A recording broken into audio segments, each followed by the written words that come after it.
Yeah, well, that's my position. Really, is although I also feel concerned and distressed for what I would say is now open, organised child abuse as opposed to covert, albeit in different ways. I imagine the other kind is still going on, but that is distressing in and of itself. But I mean, I've been looking at that and talking about that for years, and well, I know that that's something that most people are not really going to want to know or think about, even or especially if they themselves were victims of it. So that I accept. But in terms of what's happening with the trans thing, it's this collective gaslighting, you could call it. It seems to me that even independently of the harm that's being inflicted on children, it's inflicting harm on all of us by forcing us to actually go along with things that either we know are untrue, or at best we simply haven't understood. We haven't even tried to understand enough to know whether they're true or not. So starting from this whole premise of gender itself, I mean, there's actually no basis for it, really. But now it's actually this supposedly established empirical reality of something that exists independently of the body. And I think there's I think it is so much more far-reaching than we suspect in terms of a condition as well. And never mind the language modification and the crazy making of it. Obviously, that's far-reaching. But in terms of actually what's being misidentified, which is body dysphoria, I would say that that's probably almost universal in the West. Like, who of us really feels at home in our bodies? Who of us wouldn't like to somehow, find peace in our bodies if we knew which buttons to push, and could somehow magic a solution, like waving the magical wand in fairy tales, essentially. I sometimes wonder if some of the older men, because it does seem to be a thing of men in their sort of mid-50s, I wonder if they could afford a Ferrari, whether or not they'd start wearing skirts outside. Like there's a chap at the local train station who, I mean, he's a cross between Friar Tuck and a 1980s hooker from the television, to be fair.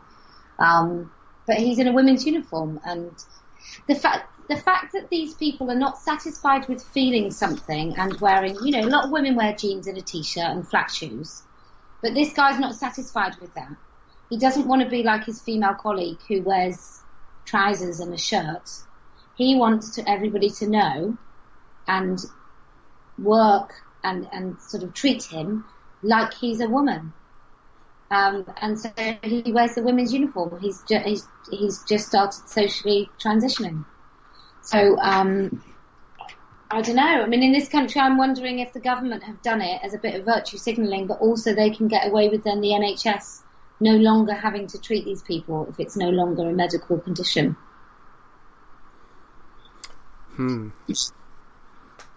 Counselling is expensive. And hormone blockers and hormones and cross-sex hormones and all these things, will these people be able to get that on the NHS?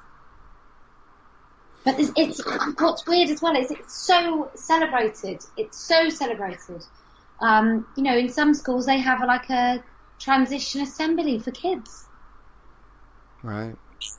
So it's proper. These children become tyrants in their own classrooms because they get to demand the teacher says a certain pronoun.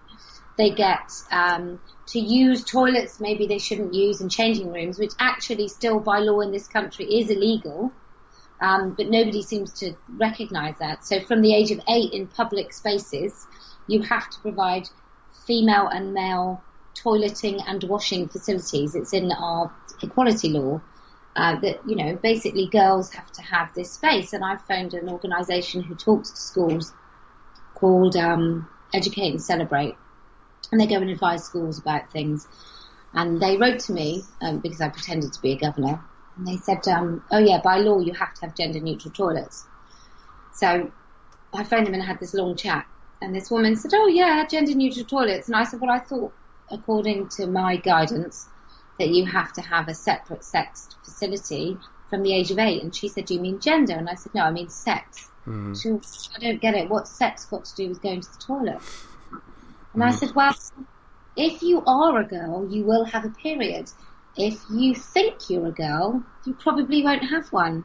I said, so it's very different. It's quite embarrassing. If you had to go to the toilet next to a man or a boy and you've got to unwrap a tampon, then that's really loud and noisy and you're going to feel deeply embarrassed, which is why we allow private spaces for girls. And she said, yeah, I don't really know why that would be a problem. And this person's advising schools. So she said that what I could do, because I said that the school wouldn't have budgets to change all our toilets, she said, well, you can just take the disabled toilet. And I said, don't we have to provide that for my pupils then, my pupils with disabilities? Don't they have to have as quick access to that toilet as possible? And she said, no, it's fine. Wow. So So these disabled children in wheelchairs, they can sod off, because if they're cis, if they're whatever sex they were born, then they're far less important than the girl who wants to wear a boy's uniform. Yeah, so it seems that what you're describing there is proof of Orwell's principle of doublethink. I mean, the point of doublethink is to prevent people from being able to think. Right? Because every time they have a thought, the opposite thought rises up and, cancels it out, and so they just can't carry on thinking about it. So that sounds like that conversation. You're basically presenting certain facts around the situation to this person that prevent her, because they each one invokes a corresponding, counter thought that basically says, no, you can't think about this. So the only answer is, oh, that's not a problem. That's fine. It's fine. They can use the disabled. Oh, well, the disabled can use the gender. Oh, well, they just keep passing the buck. But it's like we've had, there was a bit of a campaign for this poor trans woman prisoner to get into women's prisons, and he was going on hunger strike. And there was a really sympathetic article in The Guardian. And what they failed to mention is he had a catalogue of 64 crimes against women and girls.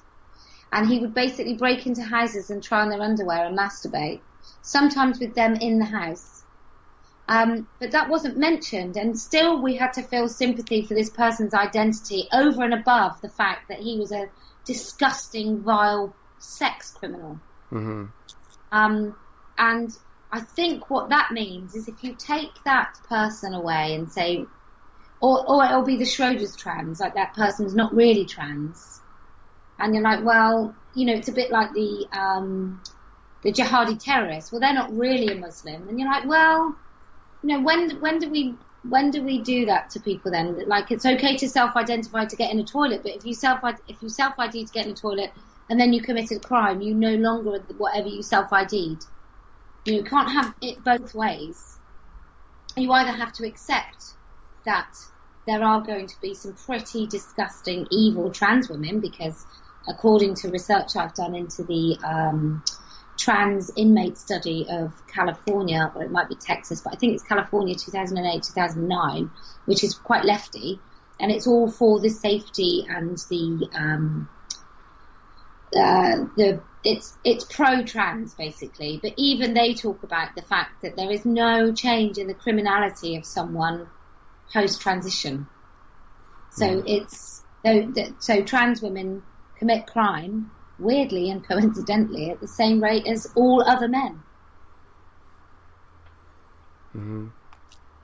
So it's but they'll just do this thing of saying, well, they're not trans, or that person.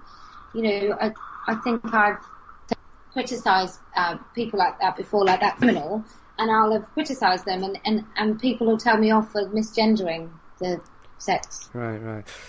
Yeah, well, again, that's the no thinking process, and it's the same with desistance. Like the trans people who desist, as in they change their mind and try and go back, or do go back, by definition they weren't real trans either, so they don't count. Those statistics don't count.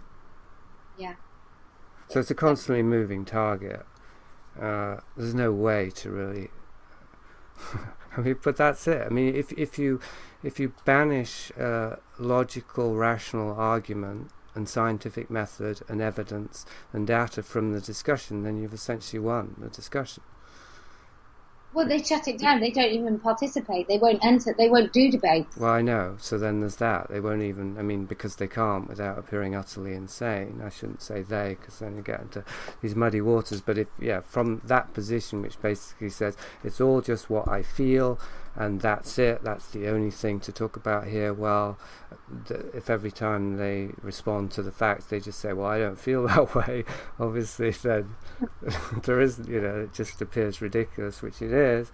So then in order to shut down that, it's simply that there should be no platforming, no debate, because it's all driven by a phobic, hateful, intolerant mindset. Well, the ones that do debate as well don't operate in the normal rules of engagement in debate. They'll just sit next to someone who says something and they'll call them a liar, or they'll say that's nonsense and you're talking nonsense, and then they'll say something completely unrelated. But it's and actually I don't think that's just a trans thing. I think that's a left thing. I mean, I'm very much the left now. I have no tolerance for it. I think some people would call it red-pilled, but I think once I can be viewed as a hateful bigot who wishes children to commit suicide just for questioning the trans narrative, then I don't really trust anything that I've been led to believe over the last, my entire adult life. But I can't really put my finger on anything that I know to be true, because most of the things are things that I'm supposed to think. So it's been a massive awakening for me, and not entirely comfortable, and it's just peculiar that I've become. People will say you're right wing. I'm like, I'm not right. I'm definitely not right wing.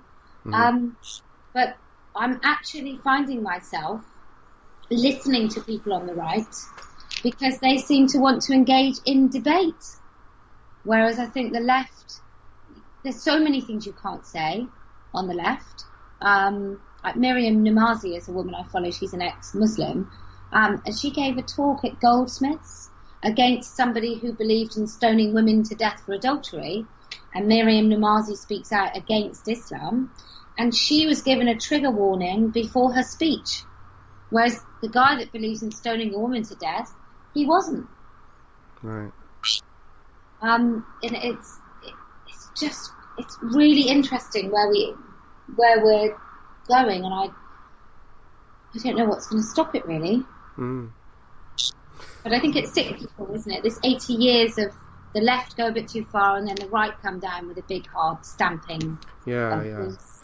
There's the pendulum effect, I call it, and I think it's designed. This is why I say we probably don't have time to get into it, but it's a book that I've written that's coming out next year, actually, that's about, because I grew up in the leftist environment, as I said, with these Champagne Socialist Labour supporters. My grandfather was a founding member of the CND, Campaign for Nuclear Disarmament.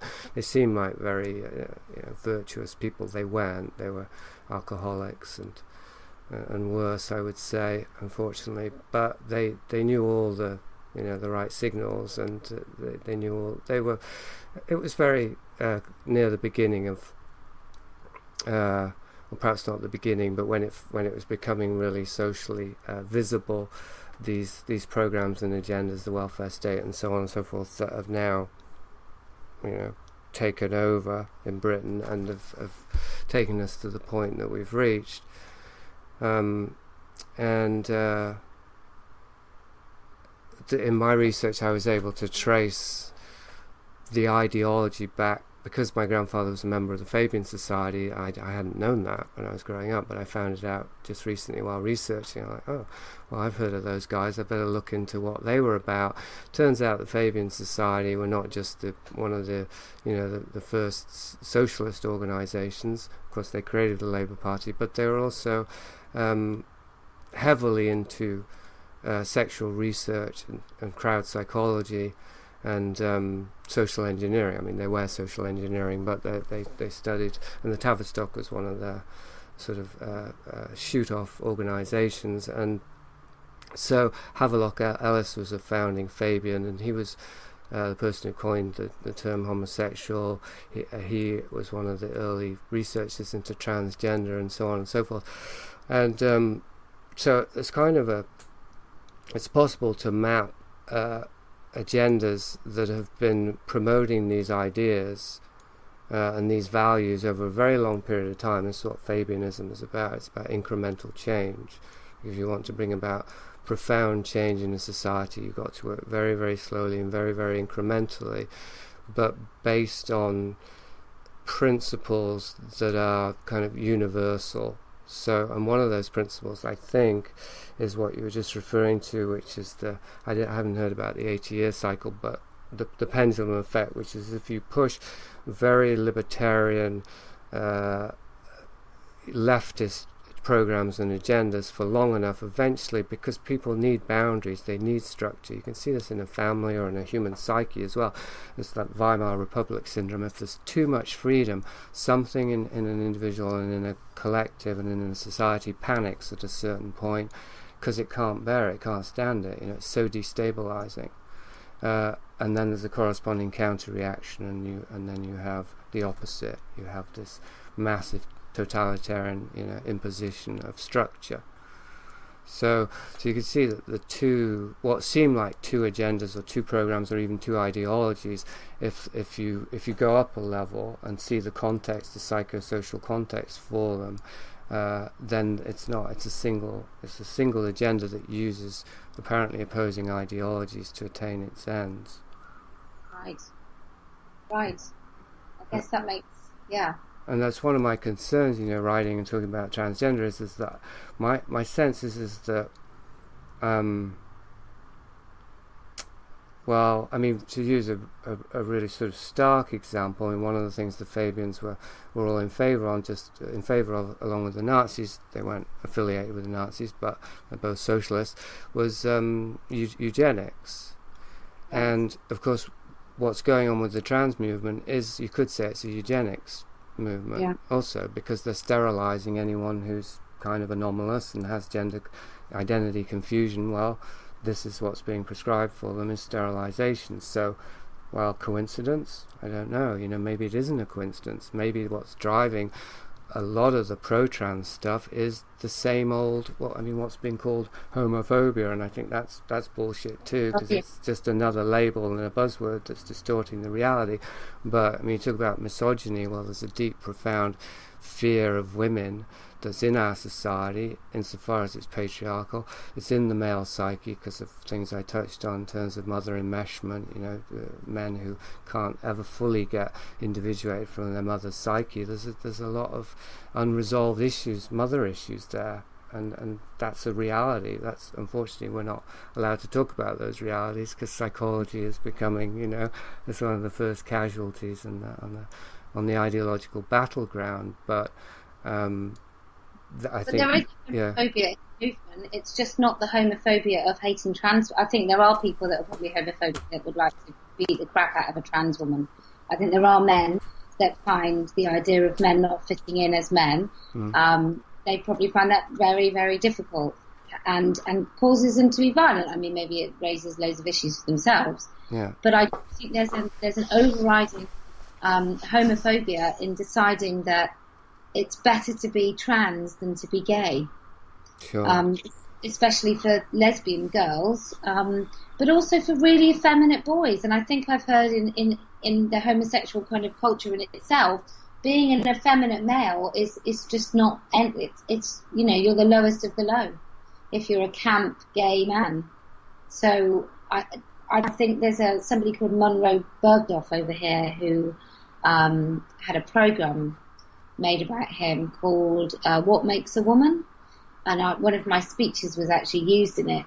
But he's a really effeminate black guy, and I can't help thinking that he just couldn't be a homosexual black guy, so he'd rather be a trans woman. Right. And he's been in Playboy. He's still got his penis, so it's covered in a pose. But he was in Playboy as a centerfold or whatever. Right. Well, I mean, I know there is that what you just zeroed in on. It's definitely becoming manifest just recently with the lesbian protest at the gay march thing. I mean, there's absolutely no doubt that the trans movement is now, in a sense, turning on its own and ostracizing the previous select sort of minority group, right?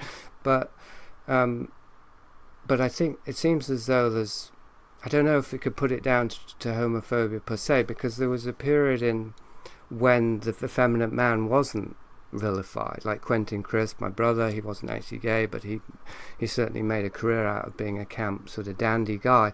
There definitely was a period, and it wasn't that long ago, where being gay was high status.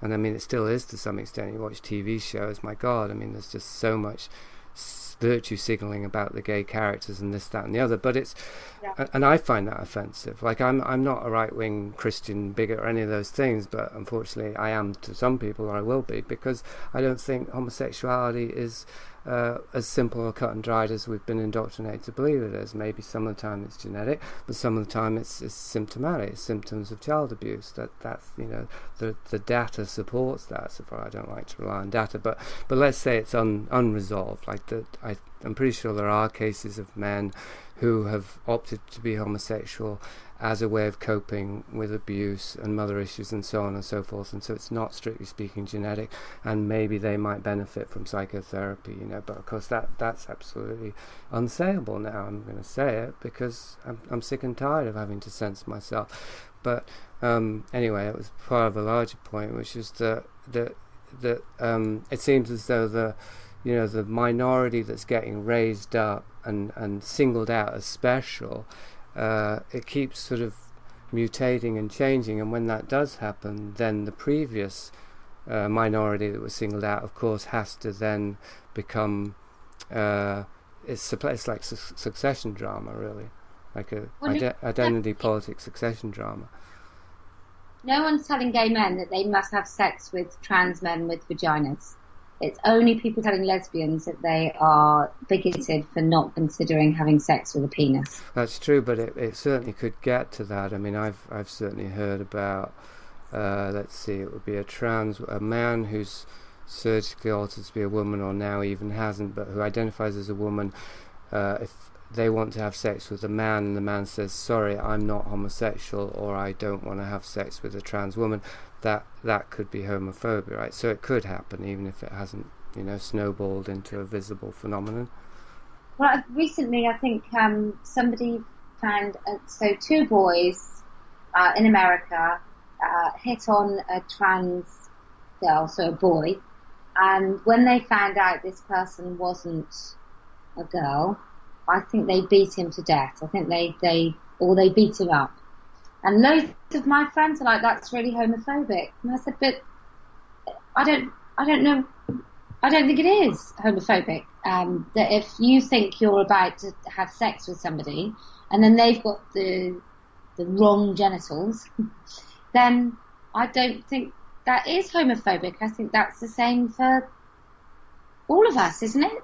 If I'm a straight woman, so I would expect somebody, I mean, I've been happily married for a long time, but I would expect somebody that I had an interest in to have a penis. And I would expect my husband to, want somebody with a vagina. I don't really,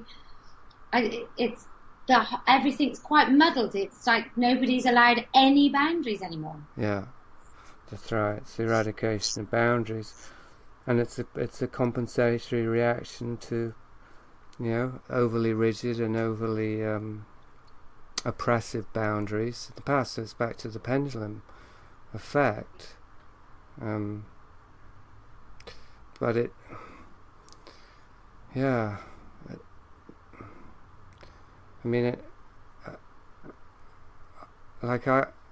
for me, it does come back to the body. I always want to bring it back to the body. Are you aware of the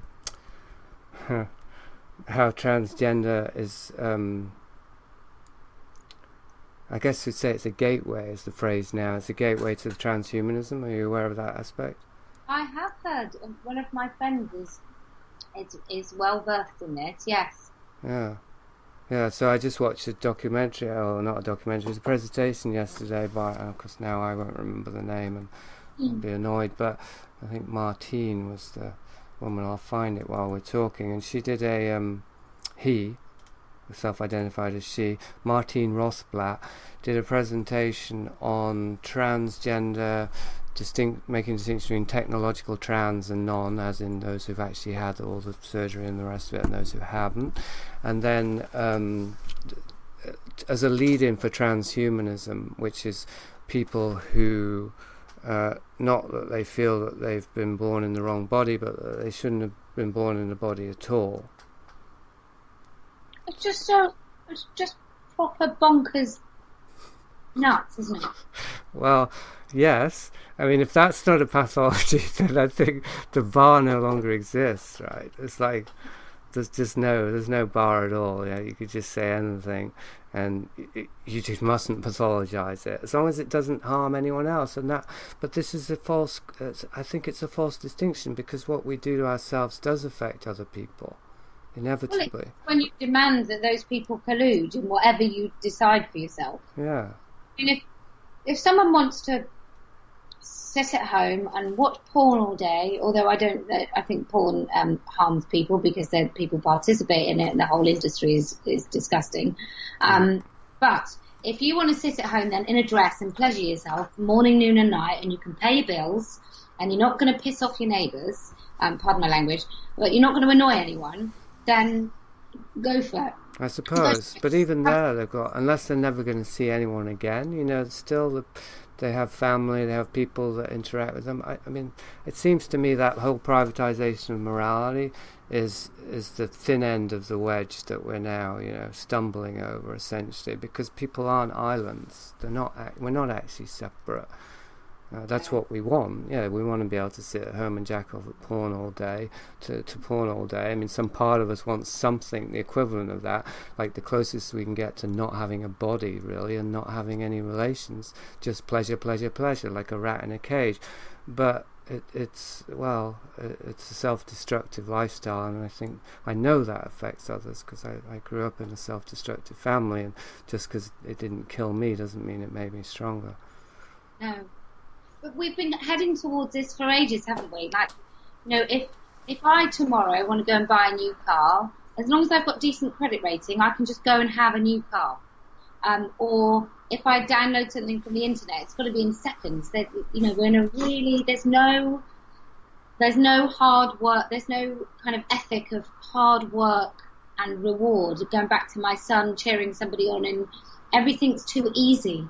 Mm-hmm. And we expect it to be easy, and I don't think as humans we can survive on that. I think actually we've evolved way back, before we made our lives so easy. We evolved that we actually had to work our asses off to make sure that we could eat. Yeah. And now everything is easy, and I think that's the problem with these children and these young people who are transitioning, not the old. And I'm just going to say it, the old pervy men, I think, is very, very different. I think they're common or garden transsexuals, and I think they just have a really extreme fetish. But the young people doing it, I think we've got to the point where there's no one in living memory that really remembers living through a war. And so they live in this sort of luxurious safety that nothing bad is going to happen. Mm. So the only problems they can focus on are those they manifest themselves about their own person. Yeah.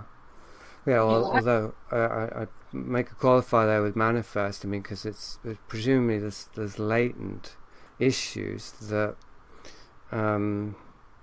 get magnified by too much self-indulgence, really, because it's not self-examination, really. I mean, it's not. I think it's narcissism, essentially, like a runaway narcissism in a narcissistic culture can only create narcissists, and if you're just gazing at your reflection all day long, yeah, you're going to be seeing all the imperfections and feeling miserable about it and wanting to perfect that image.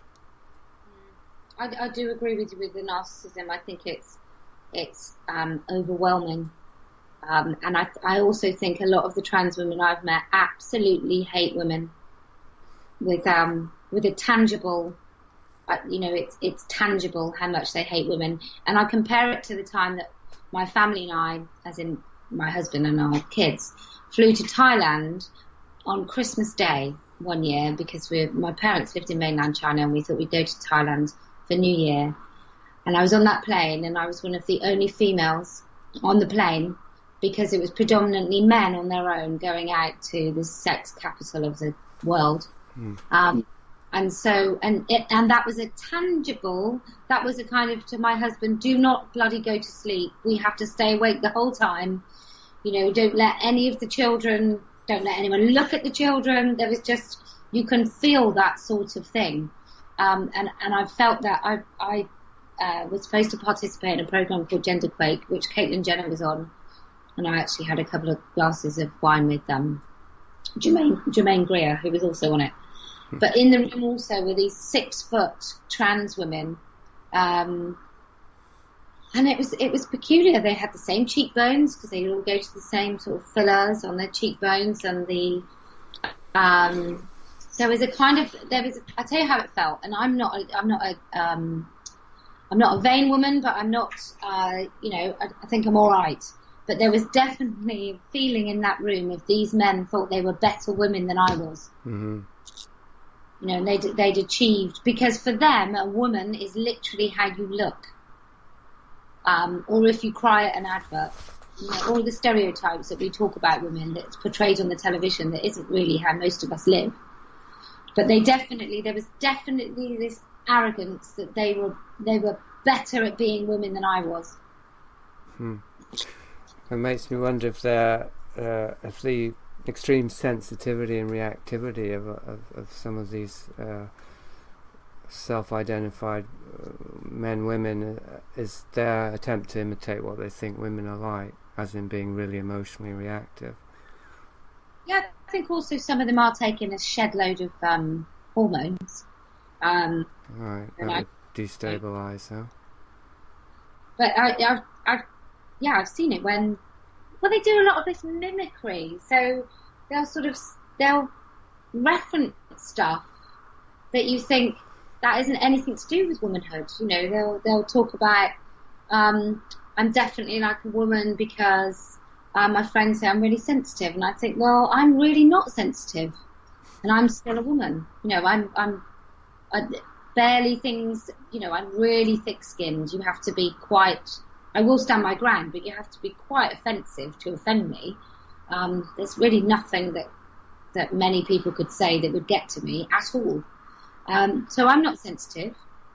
I'm not particularly tactile. My husband, who's really blokey, is far more tactile with our children than I am, and a lot softer with them than I am. So I'm not really ticking.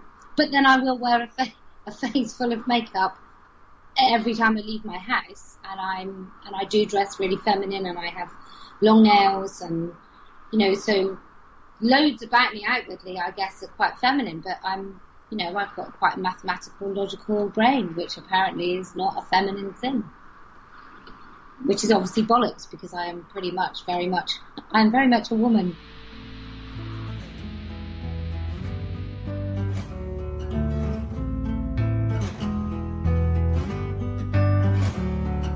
Morning birds screamed all night. If there was just a little light left, something to grow into panic.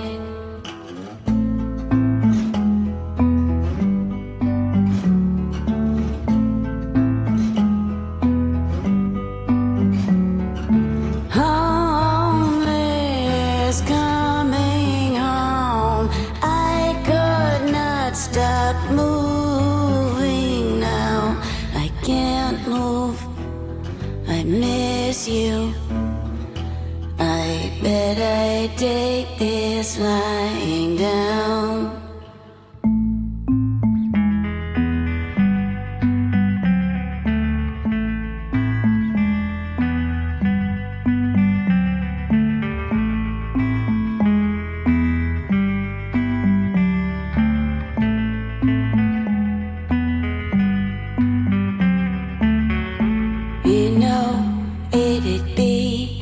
Justified sin, you know, it'd be a justified sin, you know, it'd be clean.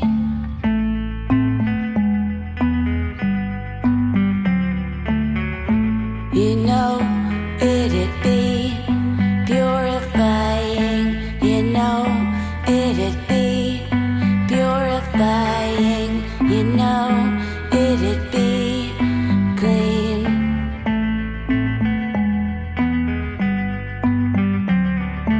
Morning birds screamed all night. If there was just a little fright left, something to grow into panic.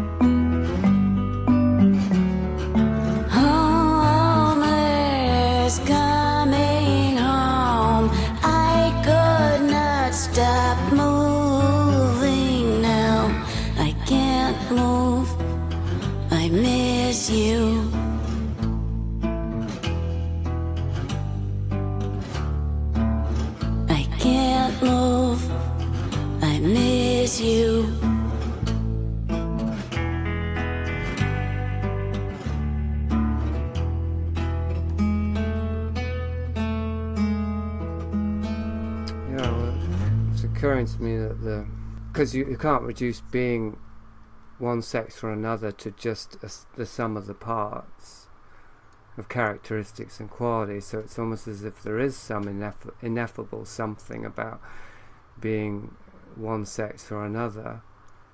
I don't know if that's true or not, but it just struck me as kind of ironic, because that's all that this argument has to rest on, is the proposing of an ineffable something that makes this person a woman and not, or as much a woman as somebody who's born a woman, right? But it seems, as far as I can gauge, and this is in the transhuman thing, the ineffable something isn't really that ineffable at all, except unless you're talking scientifically. It's just their opinions and their feelings and their preferences, and basically it's the ego, as far as I can see. And that's the transhuman thing, which is, they call it the beman. Those who want to actually just become a beman, which is beyond human now. It's not just that they don't want to be male or female, they don't want to be human anymore, they want to be beman, and a beman is the collection of, or the amalgamation of, it's like your Facebook profile essentially, but as an actual package of information that gets uploaded into the cloud. Basically all your preferences, all your feelings, your memories, your associations, your likes and your dislikes, your beliefs, right? I don't even know where to start with such nonsense. It's just that, for most of us and for most of the world who live in poverty,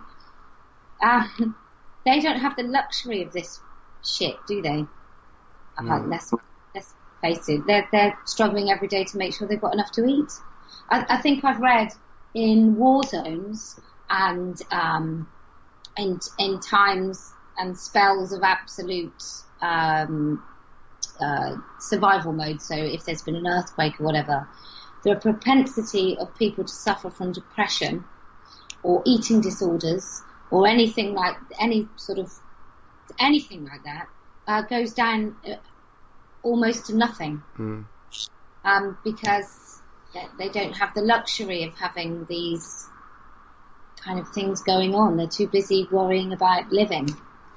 or even just engaged in it. I mean, it doesn't have to be intense hardship, I don't think, to provide kind of meaning and purpose to our lives. It can just be that we're fully engaged with practical, meaningful problems rather than how to polish our narcissistic identity and make it shine, which is not a healthy I don't see it as a healthy pastime for anyone, much less a pursuit. But it is, I mean, it's hard to avoid that because we have a culture that promotes that. Of course, it's called the pursuit of happiness, ironically, at any cost, it would seem now.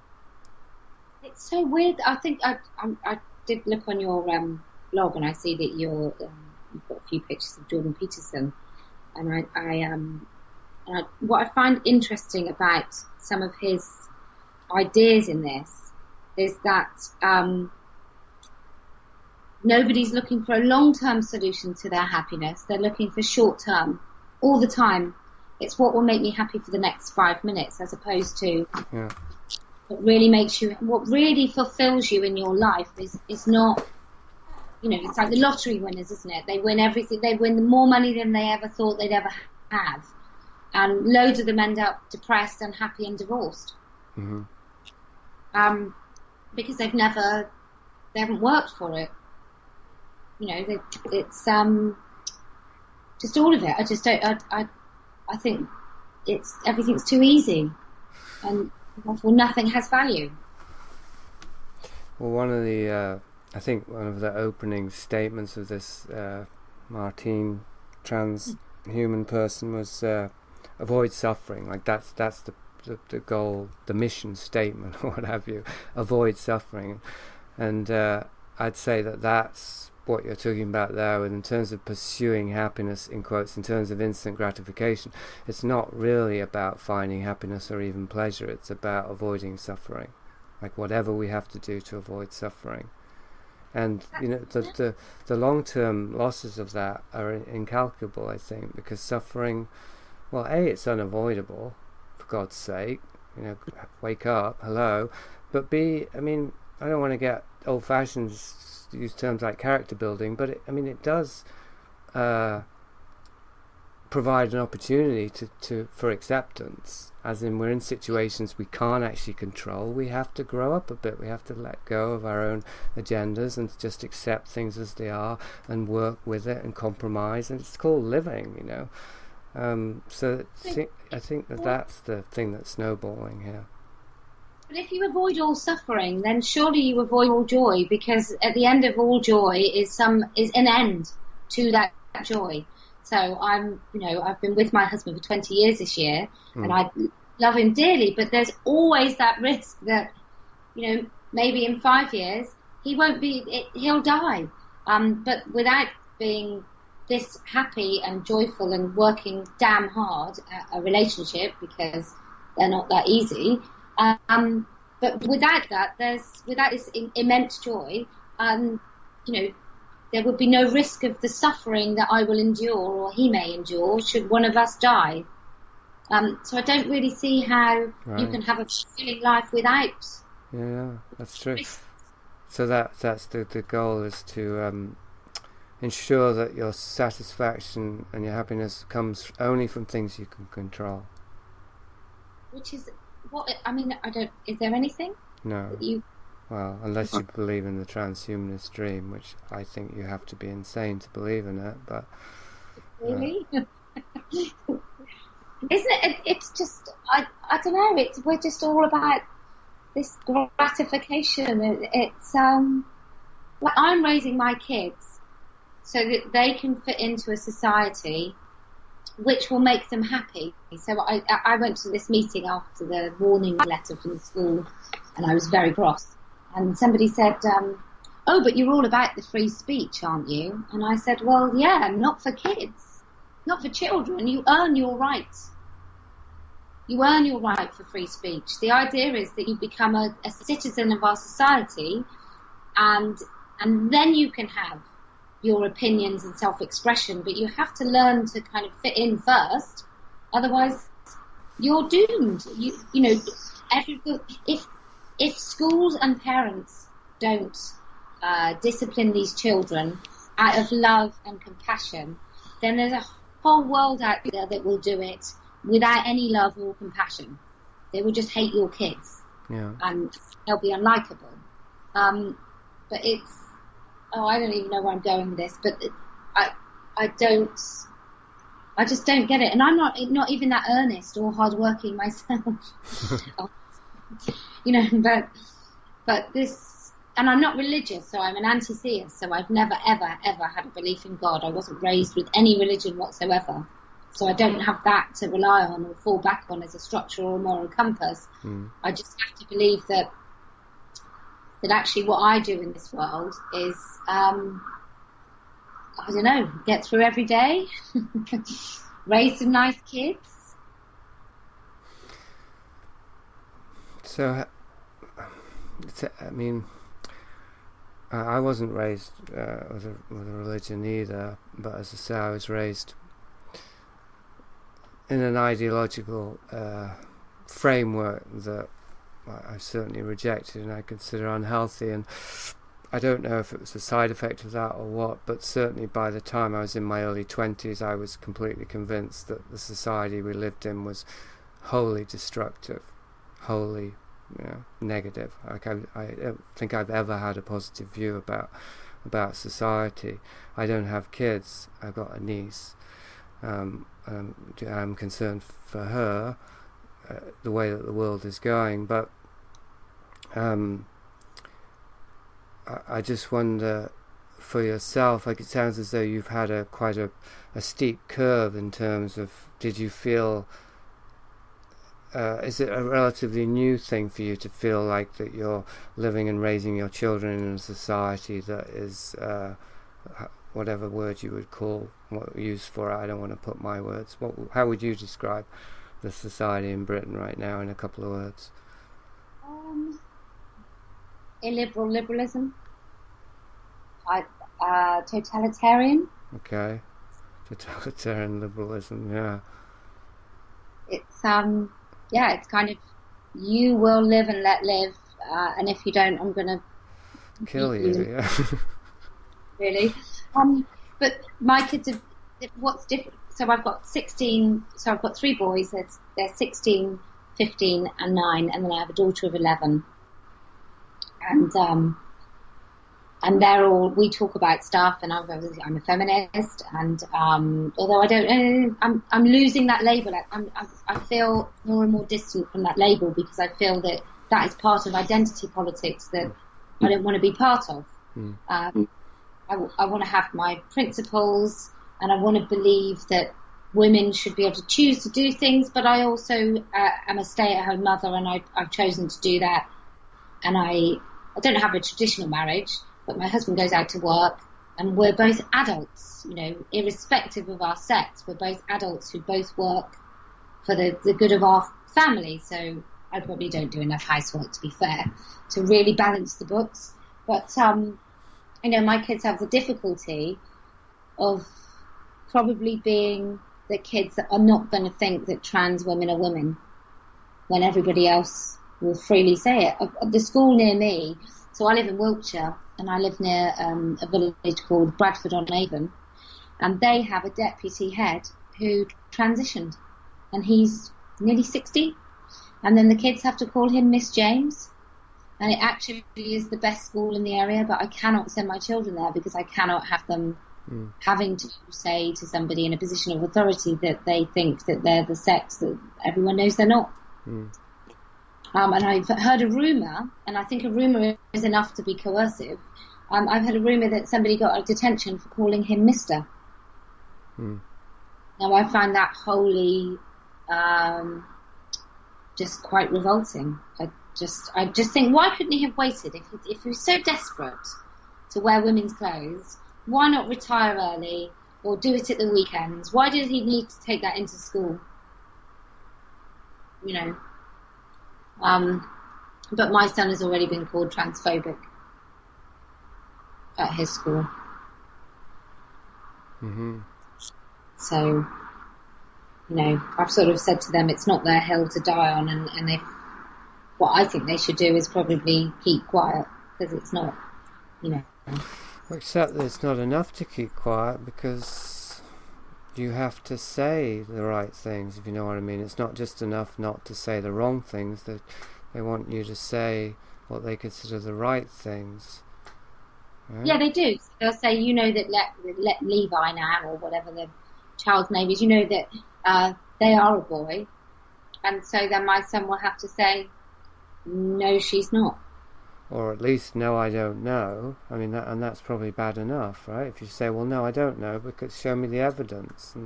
And they don't have any evidence. There is no evidence.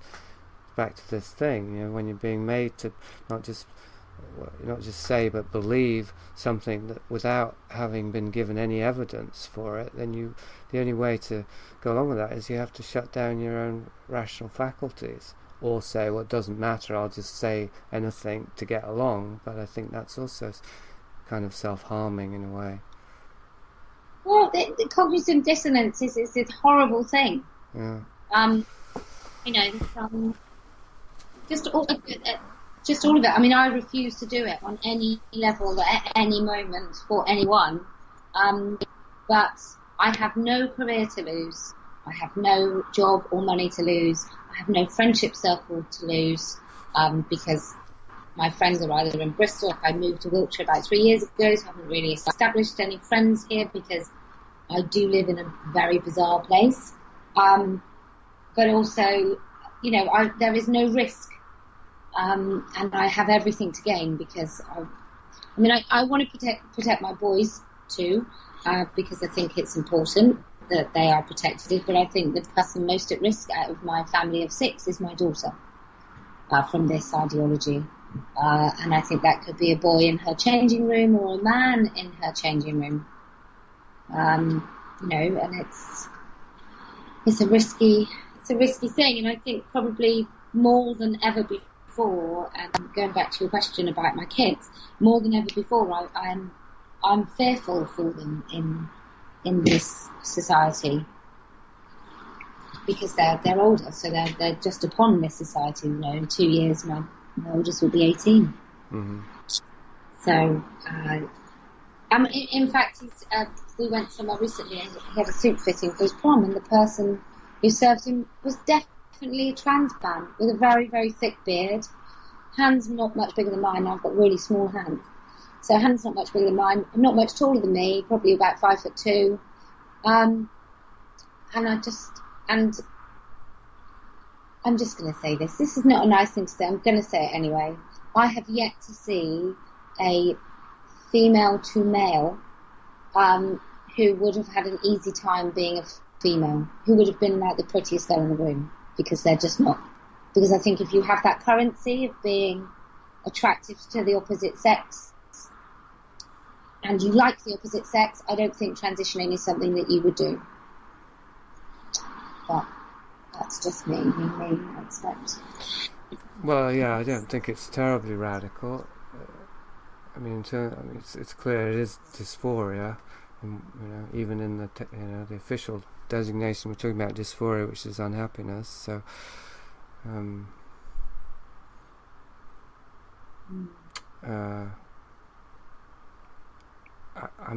think there's a widespread racket now, which has very deep ideological roots, which are much more sinister, in my opinion, than pure, financial exploitation.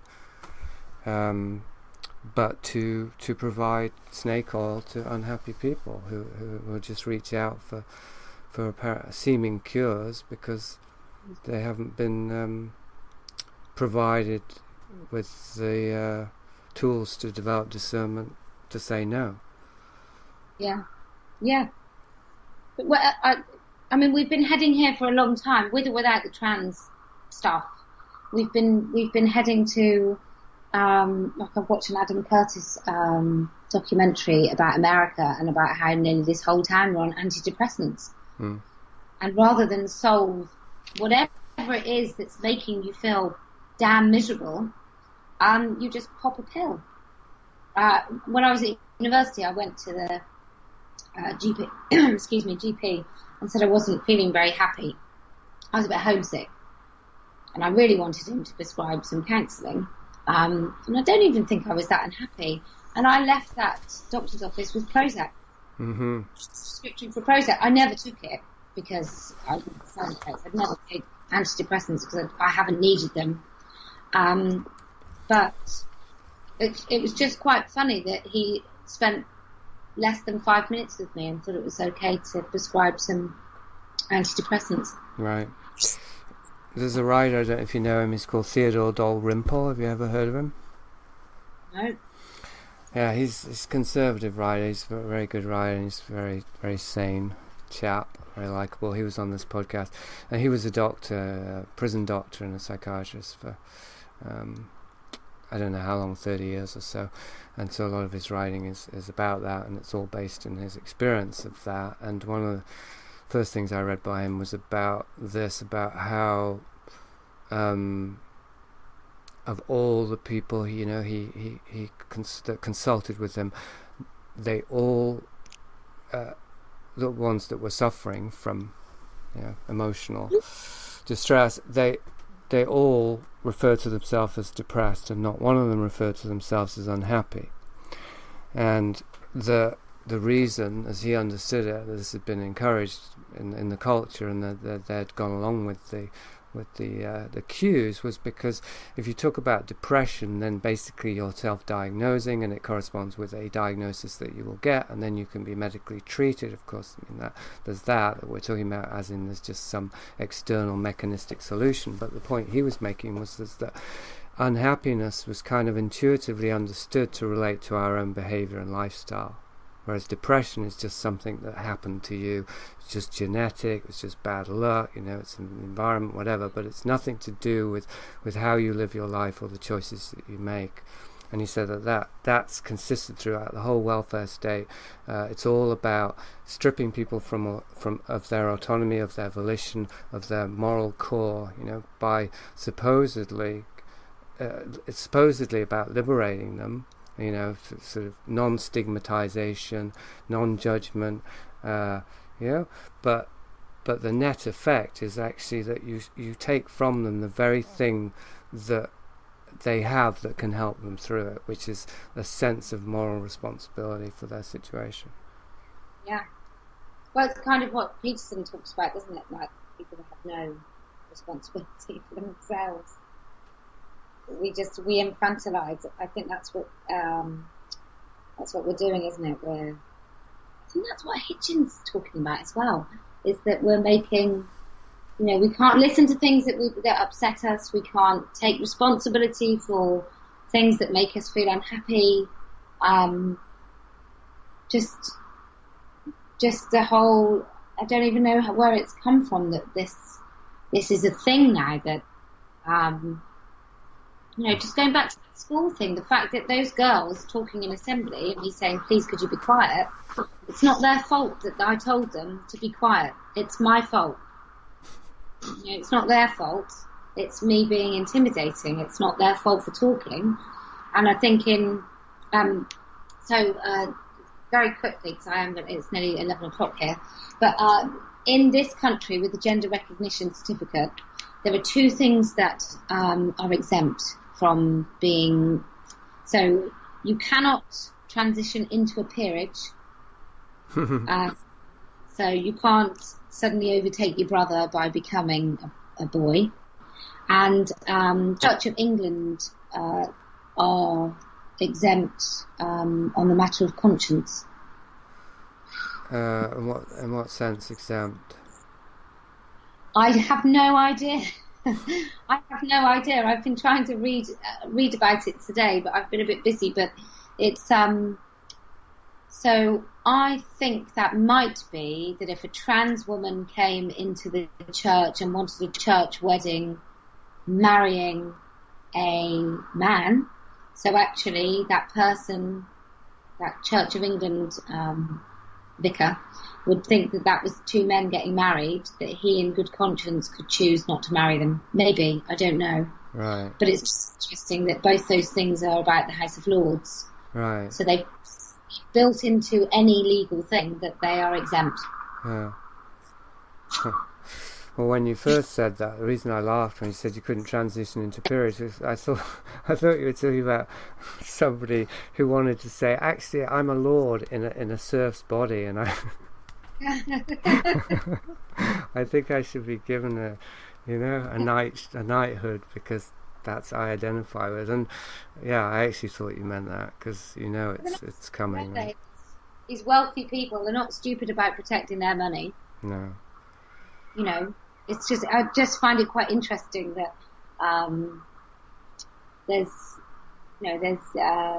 such a hypocrisy. It's all right for a man to transition into a woman just by sticking on a dress. That's all he'll need to do to self-ID as a woman, and go in a woman's toilet and a woman's changing room. It's all right for him to do that, and us lowly women to put up with a penis in our faces. But for God's sake, don't let that woman have her hands on the peerage of, I can't remember what it is, there's another term, but I think it's specifically for titles. I think recently there was someone who died, and the person who inherited was 7 people removed, like 7 cousins removed, because there were no males. So his own daughter got nothing, and then somebody who lived in Spain or something, who was like his 7th cousin, was the first male heir to whatever that was, like some title. So yeah, no women can transition into peerages. Wow. If this is going to go on, because Stonewall and the big LGBT groups, they are very, very well funded. I don't know where the big bucks are coming from, but it's quite frightening how well funded they are. I don't know if you're on Twitter, but Alison Moyet the other day just said that she wasn't cis, and then she got absolutely annihilated just for saying I'm not cis. I don't need to use the word cis. J.K. Rowling liked something that somebody had tweeted, and people went absolutely nuts for days and called her an evil TERF. Wow. Be careful what you like. Yeah. I'm banned from Twitter at the moment. Oh. For 7 days. 7 days? Yeah. Because I said that I said trans women are men. What else did I say? And I talked about the crime stats that don't change. And obviously I'm a hateful person for saying those things. Yeah, it makes me want to try an experiment and see how hard it is to get banned, because obviously you're already under the microscope. So, but anyway, I probably shouldn't do that, but we'll just see how long it takes. Well, I don't think I've got lots of friends that have been permanently banned, including their IP address, and these are only women sticking up for women. None of us are genuinely transphobic. I don't hate trans people, I just don't really think they exist. Well, it means fear anyway. That's the funny thing. People always forget that. Phobia means fear. It's got nothing to do with hatred. Well, I guess I could be transphobic then, because I'm quite fearful of. Actually, no, I'm intuitively risk averse. So I don't want. We divide by sex for a reason. So. Anyway, my husband is at my office door with a glass of Prosecco. That's nice.